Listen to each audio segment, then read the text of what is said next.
गवारफली। पिछली वीडियो में मैंने आपको बताया था कि गवारफली हमारी सेहत के लिए बहुत अच्छी होती है और खाने में भी बहुत मज़े की होती है। आज हम बना रहे हैं गवारफली और कीमा। पिछली वीडियो में हमने बनाया था गवारफली और गोश्त। चलिए जी, आज रेसिपी को शुरू करते हैं और आज की रेसिपी कमाल की होने वाली है, बहुत मज़े की होने वाली है। आप इसे ज़रूर ट्राई करें, इंशाल्लाह ये आपको बहुत पसंद आएगी। मैंने यहाँ पर आधा किलो गवारफली ले ली है और इसको कट कर लिया है। उसके बाद मैंने 3 टमाटर लिए थे, आधा कप पानी डाल के उसका पेस्ट बना लिया है। 3 मीडियम साइज़ के प्याज को चॉप कर लिया है। 1 पाव जो मैंने चिकन लिया है और आप चाहे तो बीफ भी इस्तेमाल कर सकते हैं। अदरक लहसुन का पेस्ट है 1 चम्मच, ये आपने डालना है। उसके बाद मैंने कुछ खड़े मसाले ले लिए हैं, जिसमें तेज़पत्ता है, आधा चम्मच जो है वो ज़ीरा है, 2 छोटे दालचीनी के टुकड़े हैं, 2 हरी इलायची हैं और 1 बड़ी इलायची है। ये मसाले हमें चाहिए इसमें।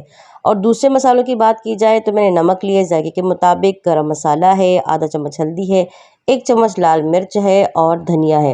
ये सारे अज्जा इंशाल्लाह आज हम अपनी रेसिपी में डालेंगे तो हमारी रेसिपी बहुत मज़े की बनने वाली है। चलें जी, बिस्मिल्लाह करते हैं। सबसे पहले मैंने 4 गिलास पानी ले लिया है और गवारफली को डाल के इसको बॉईल करने के लिए रख दिया है। दूसरी तरफ हम एक पैन ले लेंगे, उसमें आधा कप कुकिंग ऑयल का शामिल करेंगे और जो हमने खड़े मसाले लिए थे वो मसाले हम इसमें शामिल कर देंगे और इनको हम लाइट सा ब्राउन कर लेंगे, ज़्यादा नहीं, बस लाइट सा ब्राउन कर देंगे। हमारे मसाले ब्राउन हो चुके हैं। इस पॉइंट पे हमने जो प्याज लिए थे चॉप किए हुए थे, इनको हम शामिल कर देंगे और इनको भी हम लाइट ब्राउन कर देंगे। प्याज लाइट ब्राउन हो चुके हैं। इस पॉइंट पे हम अपना कीमा शामिल कर देंगे। कीमा शामिल करके उसके बाद हमने क्या करना है, अदरक लहसुन का पेस्ट भी इसमें शामिल कर देना है। 2 चम्मच जो हमने लिया था अदरक लहसुन का पेस्ट, वो भी इसमें शामिल कर देंगे और जो हमने मसाले लिए थे वो भी हम इसी पॉइंट पे इसमें शामिल कर देंगे। ठीक हो गया। 1 चम्मच जो मैंने लाल मिर्ची ली थी, आधा चम्मच हल्दी ली थी, आधा चम्मच गरम मसाला और नमक आप अपने टेस्ट के मुताबिक डाल सकते हैं। उसके बाद हमने इसको अच्छे तरीके से मिक्स करना है, मैश करना है। दरअसल मैं इसको मैश जो है उल्टे हाथ से इसको मिक्स कर रही हूँ, क्योंकि सीधे हाथ में मेरा कैमरा है और अगर मैं सीधे हाथ से करती हूँ तो कैमरे के सामने मेरा हाथ आ जाता है, आपको ठीक तरीके से नज़र नहीं आएगा। इसीलिए मैं उल्टे हाथ से कर रही हूँ तो थोड़ा मुश्किल हो रहा है।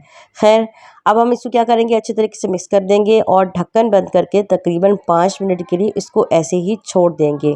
वो इसलिए ताकि जो हमारे मसाले और कीमा और अदरक लहसुन का पेस्ट है वो अच्छे तरीके से पक जाए। ठीक हो गया, तो मिलते हैं 5 मिनट बाद। 5 मिनट हो चुके हैं, अब चेक कर लेते हैं। माशाल्लाह से देखें, खुशबू बहुत प्यारी आ रही है और इसको हम क्या करेंगे, अच्छे तरीके से फिर थोड़ा सा भून लेंगे।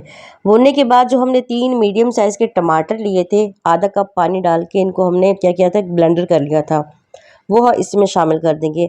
याद रहे कि हम कीमे में बिल्कुल भी पानी शामिल नहीं करेंगे, गलने के लिए पानी शामिल नहीं करेंगे। हमने जो टमाटर में आधा कप पानी डाला था, उसी आधे कप पे और उसी टमाटर के पेस्ट में हमारा कीमा जो है वो पक जाएगा, गल जाएगा, क्योंकि पानी शामिल करने से ये मज़े का नहीं बनेगा।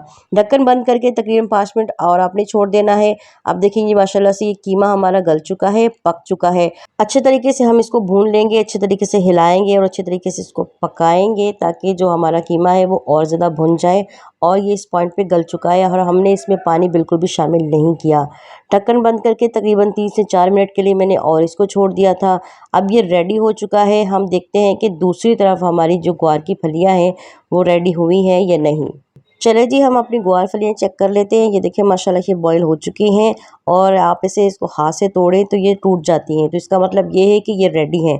अब हम क्या करेंगे कि हम अपनी रेसिपी में, हम अपने कीमे में इसको शामिल कर देंगे। शामिल करके इसको अच्छे तरीके से मिक्स कर देंगे ताकि मसाला, कीमा, अदरक लहसुन का पेस्ट और टमाटर जो चीज़ें हमने शामिल की हैं वो फली के ऊपर भी अच्छे तरीके से लग जाए। अच्छे तरीके से आपने शामिल करना है। मैंने यहाँ पे इनको अच्छे तरीके से मिक्स कर दिया है। अब मैंने जो हरा धनिया लिया था वो मैं ऊपर डाल दूँगी गार्निश के लिए और ढक्कन बंद करके हम क्या करेंगे, इसको थोड़ी देर के लिए छोड़ देंगे। मैं जब भी रेसिपी बनाती हूँ मैं आपसे ये कहती हूँ कि जब आप धनिया डालें तो उसके बाद 2-3 मिनट के लिए रेसिपी को छोड़ दिया करें हल्की आँच पे, नॉर्मल आँच पे। वो इसलिए ताकि धनिया की जो खुशबू है वो पूरी रेसिपी में फैल जाए। और मैंने शुरू से लेके एंड तक क्या किया है कि मैंने मीडियम आँच ही रखा है इस रेसिपी बनाने के लिए। मैंने तेज़ आँच नहीं किया, ना ज़्यादा लो किया है। मैंने मीडियम आंच पे इस रेसिपी को तैयार किया है।